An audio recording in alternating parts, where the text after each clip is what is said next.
ठीक है, चलिए मैं स्टार्ट करता हूँ।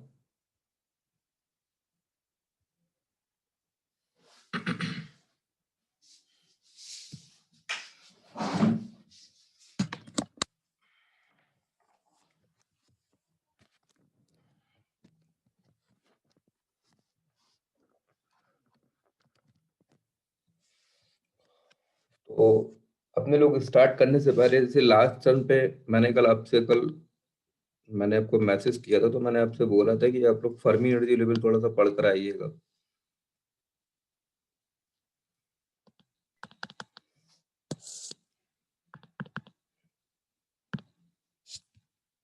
ठीक है, एक सेकेंड थोड़ा सा रुकिएगा जरा।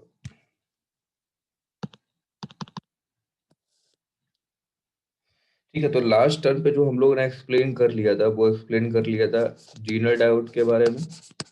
ठीक है, जीनर डायोड में जीनर ब्रेकडाउन हमने समझ लिया था। ठीक है, जीनर ब्रेकडाउन को हम लोगों ने समझ लिया था और हम लोगों ने एवलांस ब्रेकडाउन को भी हम लोगों ने समझ लिया था। ठीक है, जीनर ब्रेकडाउन, एवलांस ब्रेकडाउन, ये सारे टर्मिनोलॉजी हमने लास्ट टर्म पे क्लास में समझ ली थी। ठीक है,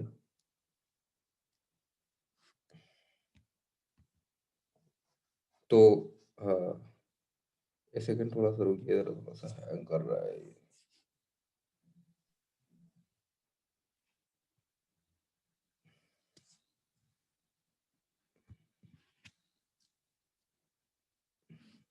थोड़ा सा एक सेकंड जरा वेट करिए जरा, थोड़ा ये हैंग कर रहा है ये।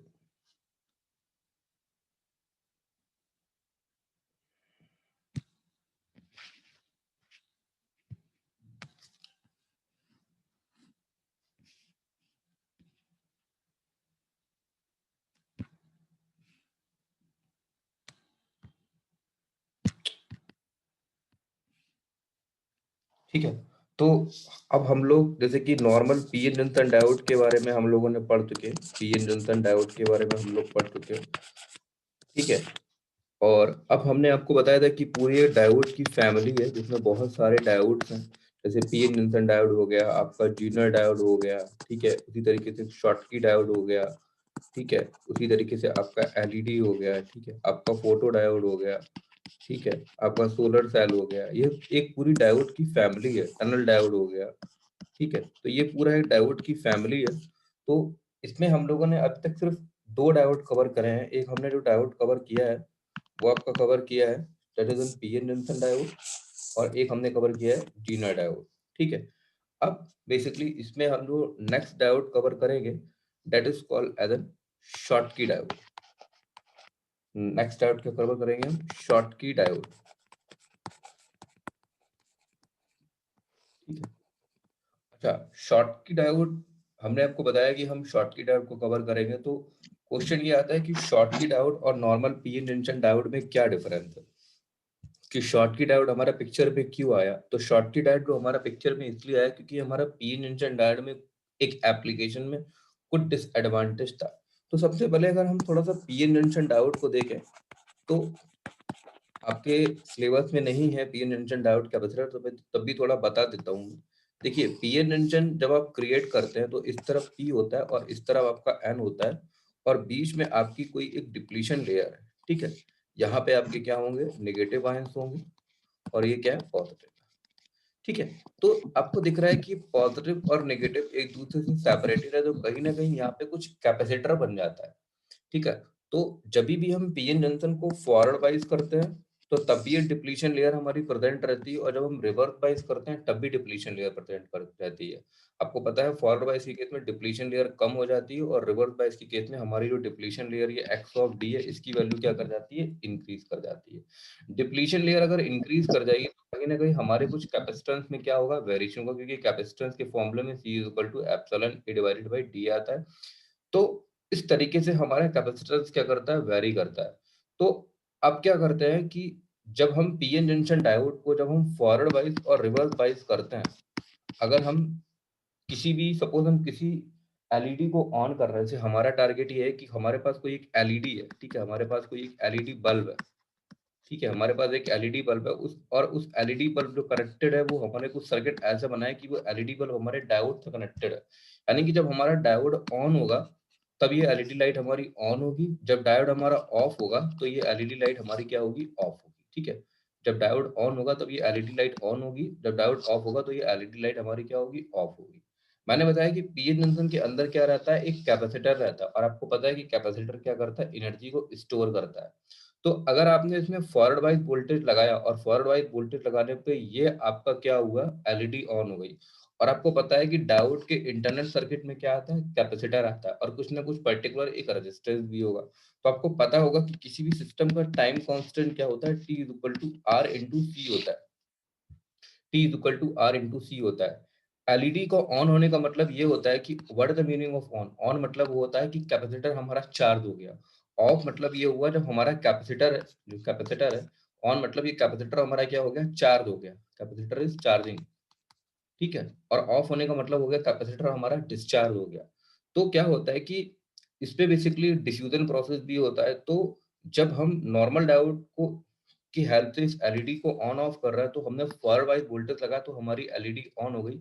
सडनली जब हमने रिवर्स बाइस किया तो ये कैपेसिटर हमारा सडनली डिस्चार्ज नहीं हो पाता, कैपेसिटर सडनली डिस्चार्ज नहीं हो पाता, जिससे कैपेसिटर अगर हमारा सडनली डिस्चार्ज नहीं हो पाएगा यानी कि कैपेसिटर में कुछ ना कुछ चार्ज रहेगा।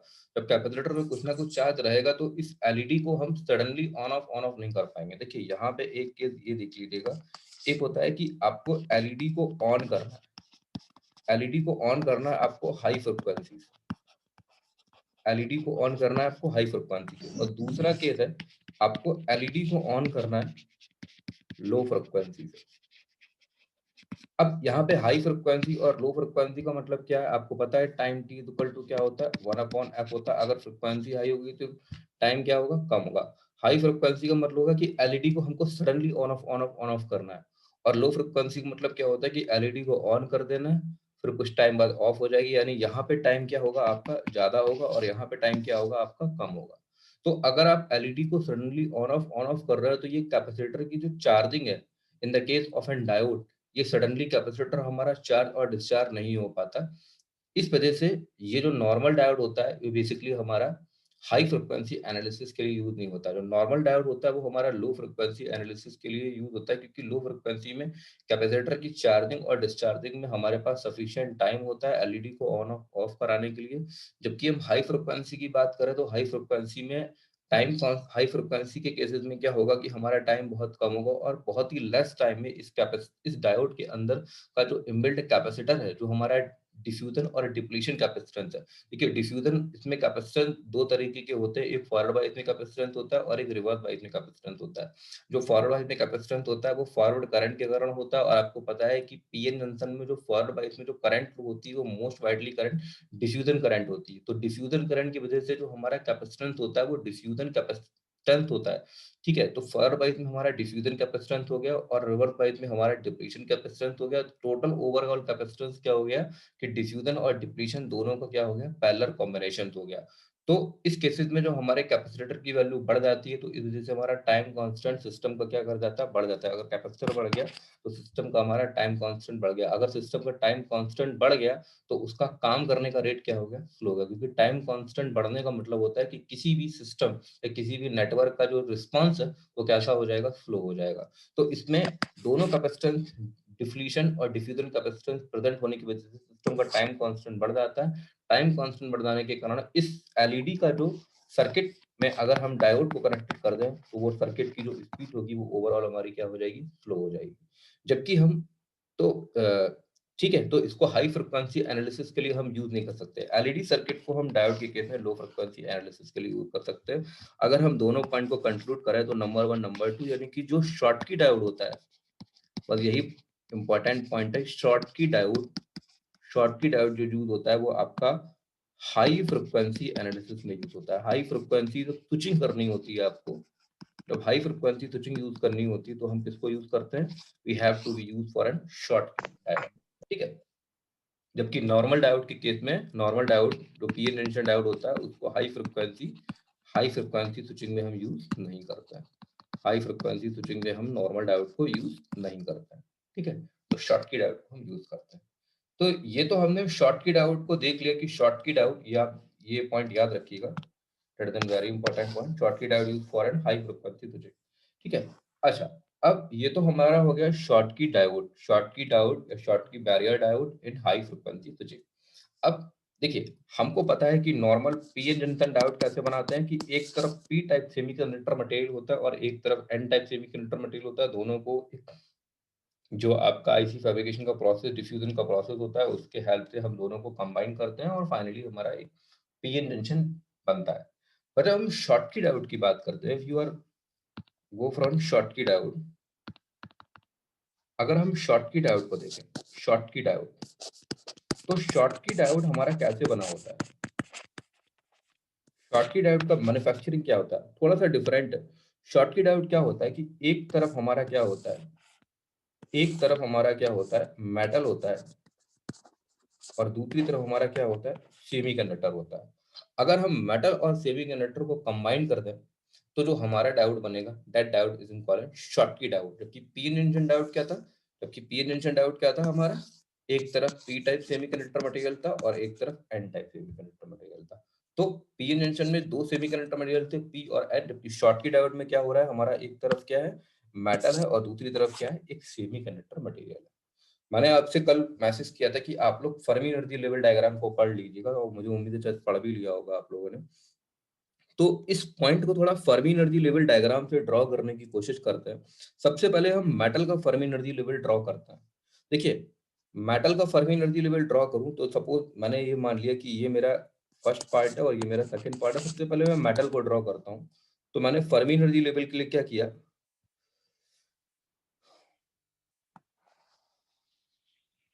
कि यहाँ पे कुछ हमारा ये क्या है, हमारा ये मेटल का स्ट्रिप है, ये मेटल है हमारा, और ये मेटल का कुछ क्या है, एक फर्मी एनर्जी लेवल है, इसको मैंने डिनोट कर दिया E F, E Fermi level of metal, ठीक है। और यहाँ पे क्या है हमारा, यहाँ पे क्या है हमारा, कुछ वैक्यूम है, ये क्या है हमारा, कुछ वैक्यूम, ये क्या है हमारा, वैक्यूम, ठीक है। तो इसमें एक वर्ड आता है वर्क फंक्शन। वर्क फंक्शन का मतलब क्या होता है कि देखिए, metal, what the meaning of work function, एक वर्ड आता है, इसको हम बोलते हैं वर्क फंक्शन, ठीक है। तो देखिए, आप ऐसे समझ लीजिए, देखिए, इस मेटल का कोई भी इलेक्ट्रॉन, उस इलेक्ट्रॉन को इतना एक्साइटेड किया जाए कि वो वैक्यूम लेवल में चला जाए, मतलब मेटल के फर्मी एनर्जी लेवल पे जो इलेक्ट्रॉन्स हैं, उस इलेक्ट्रॉन को इतनी एनर्जी मिल जाए कि वो इलेक्ट्रॉन हमारा वैक्यूम में चला जाए, तो उसको क्या बोलते हैं, हम फर्मी एनर्जी लेवल बोलते हैं। तो फर्मी एनर्जी लेवल से वैक्यूम तक के लेवल को क्या बोलते हैं, हम वर्क फंक्शन बोलते हैं, और इसको किससे नोट करते हैं, मेटल का work function phi of M से नोट करते हैं। देखिए, फाई ऑफ एम मेटल का वर्क फंक्शन, ये एक वोल्टेज क्वांटिटी है। मैं आपको बता चुका हूँ कि वोल्टेज और एनर्जी में क्या रिलेशन होता है, Vt इक्वल टू के टी बाई क्यू होता है, या फिर उसको ऐसे लिख लीजिए, के टी बाई ई होता है, और ई इक्वल टू कितना होता है, E equal to K into T होता है, यानी कि Vt equal to E divided by E. ये ई क्या है, इलेक्ट्रॉन का चार्ज 1.6 इंटू 10⁻19 कूलम। तो एनर्जी कितना हो जाएगा, ई इंटू वी टी, यानी कि वोल्टेज में अगर हम उस 4 से मल्टीप्लाई करते हैं तो हमको क्या मिल जाएगा, एनर्जी मिल जाएगा। तो ये हम क्या बना रहे हैं, दैट इज, ये हम लोग क्या बना रहे हैं, ये हम लोग बना रहे हैं आपका बेसिकली एक एनर्जी बैंड डायग्राम। ये जो डायग्राम दिख रहा है आपको, ये क्या है आपका बेसिकली एक एनर्जी बैंड डायग्राम है। तो अगर आपका ये एनर्जी बैंड डायग्राम है, तो एनर्जी बैंड डायग्राम में आपको सब कुछ एनर्जी से डिनोट करना पड़ेगा। और फाई ऑफ एम मैंने क्या बोला, वर्क फंक्शन, ये क्या है, एक वोल्टेज। आप सबने सर्टेन वोल्टेज लगाया, तो इस वोल्टेज को एनर्जी में बदलने के लिए क्या करोगे, आप ई से मल्टीप्लाई कर दोगे। तो यहाँ से आपने क्या कर दिया, ई से मल्टीप्लाई कर दिया। ई से मल्टीप्लाई क्यों किया, क्योंकि हमको सब कुछ किस में दिखाना है, एनर्जी में दिखाना है। तो ये जो हमने बनाया, किसका बनाया, मेटल का वर्क फंक्शन, ठीक है। उसके बाद में हमने दूसरी तरफ क्या लिया, दूसरी तरफ हमने लिया सेमीकंडक्टर मटेरियल को। अब देखिए, यहाँ पे एक चीज ध्यान रखिएगा, जो सेमीकंडक्टर मटेरियल हम शॉर्टकी डायोड में लेते हैं, that in semiconductor material for an N type semiconductor material. जो हम मटेरियल कौन सा लेंगे, एन टाइप सेमीकंडक्टर मटेरियल लेंगे। अच्छा, एन टाइप सेमीकंडक्टर मटेरियल का आपको फर्मी एनर्जी लेवल पता होगा। एन टाइप सेमीकंडक्टर मटेरियल का फर्मी एनर्जी लेवल क्या होता है, उसको ड्रॉ करो तो कैसे ड्रॉ करेंगे। देखिए, ये क्या होगा हमारा, यहाँ पे क्या होगा, ये हमारा क्या होगा, कंडक्शन बैंड होगा, E of C, conduction band होगा, ये हमारा कंडक्शन बैंड होगा। अच्छा, ये एनर्जी बैंड डायग्राम में क्या होगा, ये एनर्जी बैंड डायग्राम में हमारा ई ऑफ वैलेंस बैंड होगा, ई ऑफ वैलेंस बैंड होगा। बीच में कहाँ होगा हमारा कुछ इस तरीके से एक intrinsic Fermi level E F of I, इसको ई एफ ऑफ आई से नोट कर दिया। और मैं बता चुका हूँ एन टाइप सेमीकंडक्टर मटेरियल का जो फर्मी एनर्जी लेवल होता है वो कहाँ होता है, close to the conduction band. तो close to the conduction band हमने क्या ले लिया, E F of N, E of M, E Fermi level of N type semiconductor material. The Fermi energy level of the N type semiconductor material is to be close to the conduction band. मैंने deep में बताया है Fermi energy level के बारे में कि conduction band के close क्यों होता है, सब कुछ फर्मी एनर्जी लेवल डायग्राम मैंने एक्सप्लेन कर रखा है। तो यहाँ भी कुछ टर्म है, जैसे कि हमने जिस तरीके से हमने मेटल का work function phi of M define किया था, उसी तरीके से अब हम सेमी कंडक्टर का भी वर्क फंक्शन कुछ डिफाइन करेंगे। तो यहाँ पे वैक्यूम है, तो मेरा यहाँ पर भी क्या होगा, यहाँ पर भी मेरा क्या होगा, यहाँ पर भी मेरा कुछ क्या होगा, वैक्यूम होगा। यहाँ पर भी मेरा क्या कुछ होगा, वैक्यूम होगा। जिस तरीके से मेटल के फर्मी एनर्जी लेवल पे प्रेजेंट इलेक्ट्रॉन जब वैक्यूम में जा रहे थे तो उसको हमने work function phi of M यानी मेटल के वर्क फंक्शन नोट कर दिया, उसी तरीके से हम सेमी कंडक्टर के वर्क फंक्शन को डिफाइन कर सकते हैं कि जब सेमी कंडक्टर के फर्मी एनर्जी लेवल से इलेक्ट्रॉन वैक्यूम में जाएंगे तो उसको क्या बोलेंगे, हम सेमी कंडक्टर का वर्क फंक्शन बोलेंगे। तो हमने इसको क्या नोट किया, दैट इसको क्या बोला हमने, इसको बोल दिया हमने, ये पॉइंट ये वाला, इस पॉइंट को हमने क्या बोल दिया, इस पॉइंट को हमने बोल दिया सेमी कंडक्टर का work function phi of S. और ये एनर्जी है तो उसमें किससे मल्टीप्लाई करेंगे, हम ई से मल्टीप्लाई करेंगे। तो ये हो गया हमारा सेमी कंडक्टर का वर्क फंक्शन। अच्छा, यहाँ पे एक टर्म आता है जिसको बेसिकली क्या बोलते हैं, इलेक्ट्रॉन एफिनिटी बोलते हैं। इलेक्ट्रॉन एफिनिटी क्या होता है कि जो कंडक्शन बैंड में इलेक्ट्रॉन प्रेजेंट है, जो कंडक्शन बैंड के पे इलेक्ट्रॉन प्रेजेंट है इस एज पे, उनको वैक्यूम में जाने के लिए जो एनर्जी लगती है उसको क्या बोलते हैं, वो इलेक्ट्रॉन एफिनिटी बोलते हैं। तो इसको किससे नोट करते हैं, इलेक्ट्रॉन एफिनिटी को, इसको साई से नोट करते हैं। और ये इलेक्ट्रॉन एफिनिटी है, और एनर्जी में डिफाइन करने के लिए इसमें भी क्या करेंगे, हम ई से मल्टीप्लाई करते हैं। तो ये चीज आपको अच्छे से समझ में आ गई होगी। अच्छा, अगर आप इसको माने पार्ट, इसको माने वन और इसको माने हम, तो अगर हम वन टू में कंपैरिजन करें तो वन टू में कंपैरिजन करने पे आपको ये दिख रहा होगा, अगर हम वन टू फिगर इस वन और टू को कंपैरिजन करें तो देखिए, अब देखिए ये क्या है, E of phi of M है, ये E of phi of M है, और ये क्या है आपका, ये क्या है, E of phi of S है। अगर आप दोनों को कंपैरिजन करें तो आपको दिखने में ये लग रहा होगा कि जो E of phi of M की वैल्यू है, जो E of phi of M की वैल्यू है वो हमारी ग्रेटर देन है E of phi of S से, E of phi of S से ग्रेटर देन है। तो यहाँ पे हम एक पॉइंट छोटा सा लिख सकते हैं, पॉइंट हम क्या लिख सकते हैं कि जो, वो पॉइंट हम छोटा सा क्या लिख सकते हैं कि जो एन टाइप का जो वर्क फंक्शन है, जो एन टाइप का जो वर्क फंक्शन है वो हमारा क्या है, लेस देन है मेटल के वर्क फंक्शन से, मेटल के वर्क फंक्शन से। ठीक है, देखिए ना, E of phi of M greater than E of phi of S, आपको डायग्राम तो देखने में लग ही रहा होगा, E of phi of M greater than the E of phi of S. ठीक है, तो ये इस तरीके से हमने फर्मी एनर्जी लेवल को डिफाइन किया।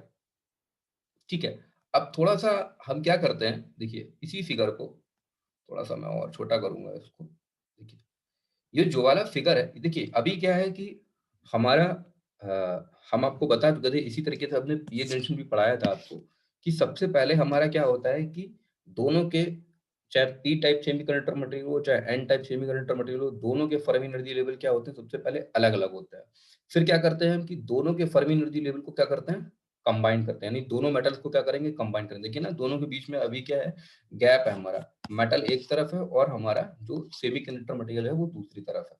अब क्या करेंगे, हम दोनों को क्या करेंगे, कंबाइंड करेंगे। और मैं आपको बता चुका हूँ जब भी हम दोनों को कंबाइंड करते हैं तो कंबाइन करने पर क्या होता है कि दोनों के फर्मी एनर्जी लेवल क्या होते हैं, एक ही पॉइंट पर आते हैं। दोनों के फर्मी एनर्जी लेवल क्या होते हैं, एक ही पॉइंट पर आते हैं। तो जब हम कंबाइन करेंगे तो जो पार्ट वन का फर्मी एनर्जी लेवल है और जो पार्ट टू का Fermi energy level E of F of N है, ये दोनों क्या आएंगे, आपके एक ही टर्मिनल पर आएंगे, दोनों क्या आएंगे, एक ही लाइन में आएंगे। ठीक है। अच्छा, उसके बाद में हम आपको बता चुके थे कि फर्मी एनर्जी लेवल को कैसे डाउनवर्ड शिफ्ट करना है, कैसे अपवर्ड शिफ्ट करना है। तो अगर हम इसको, अब देखिए यहाँ पे क्या, थोड़ा सा समझने की कोशिश करिएगा। ये कंडक्शन बैंड है, ठीक है, ये वैलेंस बैंड है, E of Fermi level E of F of I है, और ये क्या है, E of F of N है। तो ये तो हमारा ई ऑफ मेटल के फर्मी एनर्जी लेवल के साथ लाइन में कनेक्ट हो जाएगा और हम इसके लिए इसको इस फर्मी लेवल को तो कहीं न कहीं अगर आप देखें तो हम एन टाइप सेमीकंडक्टर मटेरियल्स के फर्मी एनर्जी लेवल को अगर डाउनवर्ड शिफ्ट करें, तो ये ई ऑफ मेटल के फर्मी एनर्जी लेवल से क्या हो जाएगा, एक ही लाइन में आ जाएगा। जब इसको डाउनवर्ड शिफ्ट करेंगे तो मैं आपको बता चुका था कि हम क्या करेंगे कि जब हमें फर्मी एनर्जी लेवल ड्रॉ करना है तो हम इस पॉइंट पे अपनी फिंगर रखेंगे, अपनी हम इस पॉइंट पे फिंगर रखेंगे और अपनी इस पॉइंट पे फिंगर रखेंगे। जब इस पॉइंट पे फिंगर रख के सिर्फ इस पर्टिकुलर पॉइंट पे फिंगर रखेंगे, सपोज अगर आप इस पॉइंट पे फिंगर रखेंगे और जब इसको नीचे की तरफ बेंड करेंगे तो इसका शेप कैसा हो जाएगा? इसका शेप कुछ इस तरीके का हो जाएगा। ठीक है? समझने की कोशिश करिएगा कि अगर एक आपकी कोई आपकी एक रोप है, जिस पे आपने यहाँ पे फिंगर रखी और फिंगर रख के आपने यहाँ पे आपकी एक फिंगर रखी हुई है और इस रोप को अगर आप नीचे की तरफ खींचेंगे तो इसका शेप कैसा हो जाएगा? इस रोप का शेप कुछ इस तरीके का हो जाएगा। ये मैं आपको बता चुका था, फर्मी एनर्जी लेवल पढ़ाया था। ठीक है? तो इसके फर्मी एनर्जी लेवल को एक बार हम ड्रॉ करने की कोशिश करते हैं। ठीक है? तो देखिए, सबसे पहले हमने इसके फर्मी एनर्जी लेवल को तो एट इट इज ड्रॉ कर लिया। जो हमारा मेटल का फर्मी एनर्जी लेवल है, उसको हमने एट इट इज ड्रॉ किया।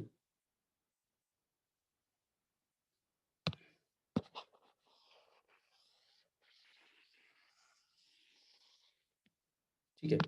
जो हमारा मेटल का फर्मी एनर्जी लेवल है, उसको तो मैंने एट इट इज ड्रॉ कर लिया। ठीक है? ये हमारा किसका फर्मी एनर्जी लेवल है? E Fermi level of metal. ठीक है? ये हमारा क्या है? मेटल का फर्मी एनर्जी लेवल है। ठीक है? कुछ इस तरीके से ड्रॉ कर लिया हमने। ठीक है? उसके बाद में हमें किसका ड्रॉ करना है? सेमीकंडक्टर मटेरियल का फर्मी एनर्जी लेवल ड्रॉ करना है। तो हमने क्या किया कि इन दोनों को कंबाइन कर दिया, तो सेमीकंडक्टर का फर्मी एनर्जी लेवल क्या हो जाएगा? सेमीकंडक्टर का भी फर्मी एनर्जी लेवल कुछ इसी पॉइंट पर ही हो जाएगा और इसको हमने किससे नोट किया? E Fermi level of N. E Fermi level of N. ठीक है? E Fermi level of N. ठीक है? अब देखिए कंडक्शन बैंड क्या हो जाएगा? कंडक्शन बैंड बेसिकली क्या हो जाएगा आपका? कंडक्शन बैंड आपका कुछ बैंड हो जाएगा। तो कंडक्शन बैंड आपका कुछ इस तरीके से बैंड हो गया। ये क्या हो गया आपका? कुछ कंडक्शन बैंड ई ऑफ सी हो गया। ये आपका क्या हो गया? कंडक्शन बैंड ई ऑफ सी हो गया। ठीक है? उसी तरीके से आपका ये जो बैलेंस बैंड होगा, ये भी बैलेंस बैंड क्या हो जाएगा आपका? ये बैलेंस बैंड भी आपका क्या हो जाएगा?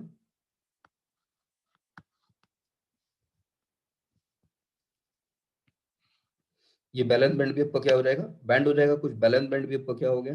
बैंड हो गया इस तरीके से। उसी तरीके से आपका जो इंट्रिंसिक फर्मी एनर्जी लेवल है, वो इंट्रिंसिक फर्मी एनर्जी लेवल भी क्या हो जाएगा आपका? कुछ इस तरीके से बैंड हो जाएगा। Intrinsic Fermi level. ठीक है? तो ये हमको कुछ इस तरीके से फर्मी एनर्जी लेवल डायग्राम में कुछ पॉइंट मिलेंगे। ठीक है? तो देखिए, अब यहाँ पे इनिशियल पोजीशन कैसी थी? कुछ इनिशियल पोजीशन हमारी कंडक्शन बैंड की ऐसी थी। अब फाइनल पोजीशन में जो कंडक्शन बैंड हो गया, वो हमारा कुछ इस तरीके से बैंड हो गया। ठीक है? अच्छा, अच्छा। अब देखिए, यहाँ पे हम आपको बता चुके हैं, जब फर्मी एनर्जी लेवल आपको पढ़ाए थे, जो बैंडिंग होती है, जो जितनी बैंडिंग होती है, वही हमारी क्या होती है? वही हमारा क्या होता है? बिल्ट इन पोटेंशियल होता है। ठीक है? बैंडिंग हमारी इस बात पे डिपेंडेंट करती है कि हमारी डिप्लीशन बिट कितनी है। अगर डिप्लीशन बिट हमारी कम है, तो बैंडिंग कम होगी, और अगर डिप्लीशन बिट हमारी ज़्यादा है, तो बैंडिंग हमारी ज़्यादा होगी। ठीक है? तो हम आपको अभी थोड़ा-सा और एक्सप्लेन करते हैं कि जैसे कि हमने आपको याद होगा, आपकी जैसे फॉरवर्ड वाइज में हम आपको बताया था कि ये जो बैंडिंग है, वो बेसिकली हमारा potential VBI minus V of F हो जाता है। तो ये बैंडिंग हमारी कम हो जाती है। रिवर्स बाइक पे पोटेंशियल कितना होता है? VVI plus mod of VR हो जाता है। तो ये बैंडिंग हमारी क्या होती है? बढ़ जाती है। ठीक है? अच्छा, हम एक यहाँ पे आपको टर्म बताना चाहते हैं। देखिए, ये जो बैंडिंग होती है, बैंडिंग ही आपकी क्या होती है? यही तो बैंडिंग आपकी बिल्ट इन पोटेंशियल होती है ना। तो इस पर्टिकुलर पॉइंट को क्या बोलेंगे हम? ये जो बैंडिंग होती है, इस बैंडिंग को क्या बोलते हैं? बिल्ट इन पोटेंशियल बोलते हैं। ठीक है? इस बेंडिंग को क्या बोलेंगे हम? बिल्ट इन पोटेंशियल बोलेंगे। और इस बिल्ट इन पोटेंशियल की देखिए बेंडिंग हुई कितनी है?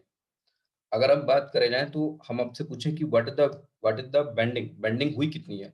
तो बेंडिंग अगर होने के मत देखिए, ये क्या है कि बेंडिंग हुई कितनी है? तो देखिए, फर्मी एनर्जी, अगर आप यहाँ पे बिल्ट इन पोटेंशियल की वैल्यू निकालें, देखिए बिल्ट इन पोटेंशियल की वैल्यू कैसे निकालेंगे? बिल्ट इन पोटेंशियल जो है आपको बेंडिंग के बराबर, और बेंडिंग हुई कितनी है आपकी? वो बेंडिंग हुई है आपकी इस पर्टिकुलर क्रॉस सेक्शन में, ये जो पार्ट है, इतनी आपकी बेंडिंग हुई है। और तो ये वैल्यू किसके बराबर है? अगर ये वैल्यू को देखें, ये वैल्यू किसके बराबर है? देखिए, यहाँ से यहाँ तक की वैल्यू कितनी है? फाई ऑफ एम है। और यहाँ से यहाँ तक की वैल्यू कितनी है, फाई ऑफ एस है। तो अगर हम इस वैल्यू को निकालेंगे तो ये वैल्यू कितनी हो जाएगी, इसी वैल्यू को हम क्या बोलते हैं, बेंडिंग, वीबीआई बोल रहे हैं। तो ये वैल्यू कितनी हो जाएगी, इस वैल्यू में से अगर हम इस पर्टिकुलर वैल्यू में से, इस पूरी वैल्यू में से अगर हम ये वैल्यू घटा देंगे तो हमको ये वैल्यू मिल जाएगी। तो वही लिखा है वीबीआई इक्वल टू कितना हो जाएगा, phi of M minus phi of S, phi of M minus phi of S. ठीक है, तो ये हमारी किसकी वैल्यू है, जब मेटल के वर्क फंक्शन माइनस सेमीकंडक्टर का वर्क फंक्शन, इसी वर्क फंक्शन को क्या बोला है हमने, इसी डिफरेंस को क्या बोला है हमने, बिल्ट इन पोटेंशियल बोला है। तो वो बिल्ट इन पोटेंशियल उतनी ही बैंडिंग है। अच्छा, ये चीज ध्यान रखिएगा कि जितनी बैंडिंग कंडक्शन बैंड में हुई है उतनी बैंडिंग इंट्रिंसिक में होती है और उतनी बैंडिंग आपकी वैलेंस बैंड में होती है। ये भी बता चुका हूं मैं कि सारी बैंडिंग्स क्या होती हैं, बराबर हाइट की होती है, सभी की सभी बैंडिंग क्या होती है, बराबर हाइट की होती है। अच्छा, उसके बाद में ये जो पॉइंट आपको दिख रहा है, ये वाला point, that particular point, that point, ये जो पॉइंट आपको दिख रहा है यहां से लेकर यहां तक का, इसी को क्या बोलते हैं हम, ये जो पॉइंट होता है, देखिए शॉटकी डायोड के केस में ये जो वैल्यू होती है, ये वैल्यू हमेशा क्या रहती है, आपकी फिक्स होती है, इस टॉप एंड से लेकर और ये रेफरेंस पॉइंट तक। इसी को क्या बोलते हैं हम, इसी को बोलते हैं E of phi of S P, इसी को बोलते हैं हम E phi of S P. अगर इस E phi of S B की वैल्यू निकालें तो आप अपने आप से यहाँ से एक्सप्रेशन से कैलकुलेट करके खुद निकालिएगा। तो देखिए सिंपल, आपको देखने से ही लगेगा, अगर हम इस E of phi S B की वैल्यू निकालें तो इस E phi of S B की जो वैल्यू होती है, that value is equal to, अगर चलो हम वोल्टेज के फॉर्म में लिख देते हैं, वोल्टेज के फॉर्म में लिख देते हैं, तो इस work function phi of S B, यानी कि जो आपका शॉर्टकी डायोड का वर्क फंक्शन वो कितना होगा, मेटल का work function minus electron affinity, metal का work function minus electron affinity. ठीक है, तो ये आप सिंपल मैथमेटिक्स इक्वेशन देख के लग रहा होगा। अच्छा, यहाँ पे हम बेसिकली आपके दो वेरिएशंस करेंगे। दो वेरिएशंस क्या है कि देखिए, अब शॉर्टकी डायोड है तो मैंने आपको बताया था कि कोई भी डायोड होता है तो उसकी हम तीन केसेस लेते हैं। पहला, कोई भी बाइसिंग नहीं करते हैं, दूसरा फॉरवर्ड करते हैं, तीसरा क्या करते हैं, हम रिवर्स करते हैं। तो देखिए, आपको पता है कि ये वाला जो केस है, अभी हमने इसमें कोई भी, ये फर्स्ट केस है, इसमें हमने कोई भी बाइसिंग नहीं करी है। ठीक है, पर अगर हम बाइसिंग कर देंगे तो बाइसिंग हमारी दो तरह की, अच्छा, बाइसिंग हमारी दो तरह की होती है। एक हमारी होती है जिसको हम क्या बोलते हैं, फॉरवर्ड बाइसिंग, और दूसरी हमारी क्या होती है, रिवर्स बाइसिंग। अच्छा, इसको समझने से पहले देखिए ये वाला फिगर समझिएगा। अगर हम इस वाले फिगर को देखें, अगर हम इस वाले फिगर को देखें, ये वाला फिगर, दैट फिगर, तो देखिए इस फिगर में आपको देखने में लग रहा है कि जो Fermi energy level of metal है वो आपका क्या है, डाउनवर्ड है, और Fermi energy level of N type है वो क्या है, आपका अपवर्ड है। तो इन दोनों फिगर, इस पॉइंट वन और इस पॉइंट टू को कंपैरिजन करने पर आप बोल सकते हो कि जो Fermi energy level of metal है वो क्या है, आपका डाउनवर्ड में है, और जो फर्मी एनर्जी लेवल ऑफ आपका एन टाइप है वो क्या है, अपवर्ड में है। यानी कि अगर हम एन के रिस्पेक्ट में मेटल का फर्मी एनर्जी लेवल देखें तो वो क्या है, हमारा डाउन है। अगर एन के रिस्पेक्ट में मेटल का फर्मी एनर्जी लेवल डाउन है, तो फर्मी एनर्जी लेवल डाउन किसका होता है एन के रिस्पेक्ट में, तो हम बोल सकते हैं कि फर्मी एनर्जी लेवल डाउन होता है एन के रिस्पेक्ट में पी का। तो हम ये बोल सकते हैं कि शॉटकी डायोड में बाय डिफॉल्ट, शॉटकी डायोड में बाय डिफॉल्ट जो हमने मेटल लिया है, हमने अरेंजमेंट कुछ इस तरीके से किया कि जो मेटल है वो हमारा किसी तरीके से वर्क कर रहा है, एक पी टाइप सेमीकंडक्टर मटेरियल तरीके से वर्क कर रहा है। तो हम बोल सकते हैं so metal work as a P type semiconductor material. ठीक है, ये हमारा पॉइंट आपको बताना था। ठीक है, उसके बाद में यहाँ पे मैंने दिया दूसरा फॉरवर्ड वाइज में, और तीसरा मैंने केस क्या लिया आपका रिवर्स वाइज में। अब देखिए, फॉरवर्ड वाइज और रिवर्स वाइज कंडीशन को समझने की कोशिश करिए। देखो, मैं फॉरवर्ड वाइज आपको बता चुका हूँ, फॉरवर्ड वाइज में डिप्लीशन बिट क्या होती है, हमारी कम हो जाती है। जब डिप्लीशन बिट हमारी कम हो जाती है तो बैरियर पोटेंशियल भी हमारा कितना हो जाता है, कम हो जाता है। तो इस तरीके से अगर हम फॉरवर्ड वाइज की बात करेंगे तो फॉरवर्ड वाइज में जो हमारा ये जो वीबीआई आ रहा है, ये वीबीआई क्या होगा, हमारा कुछ इस तरीके से कम होने लगेगा। ये वीबीआई हमारा कुछ इस तरीके से कम होने लगेगा, और सपोज ये वैल्यू हमने कितनी मान ली, VBI minus V of F. ठीक है, VBI minus V of F, ये किसका केस है, फॉरवर्ड बायस का केस है। अगर हम रिवर्स बायस की केस की बात करेंगे तो रिवर्स बायस के केस में हमारा डिप्लीशन लेयर क्या करता है, बढ़ने लगता है। रिवर्स बायस में डिप्लीशन लेयर अगर हमारा बढ़ने लगता है तो अब कितना हो जाएगा, अब हमारा इस केस में कितना हो जाएगा, डेट सिंपली कुछ इस तरीके से, ये हमारा कुछ इस तरीके से बढ़ने लगेगा, ये इस तरीके से बढ़ने लगेगा। तो ये वैल्यू कितनी हो जाएगी, अब VBI plus mod of V R. थोड़ा मैं दोबारा फिर से बना देता हूँ एक बार, ऐसे समझ लीजिए।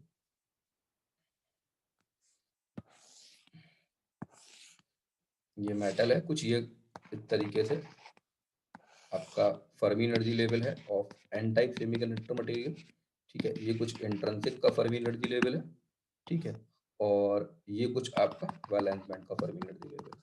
तो अगर हम फॉरवर्ड वाइज की बात करें तो ये हमारा तो इनिशियल कंडीशन था।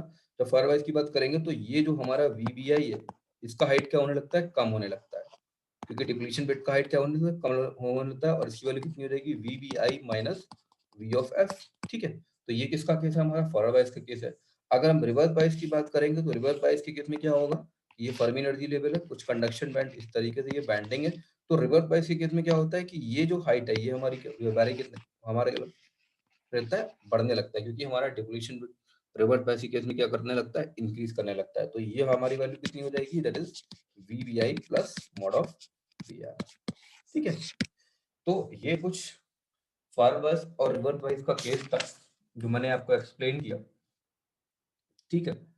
तो इसके बाद में इसमें थोड़ा सा और पार्ट, लगभग 30% पार्ट और बचा हुआ है शॉर्टकी डायोड में, ठीक है।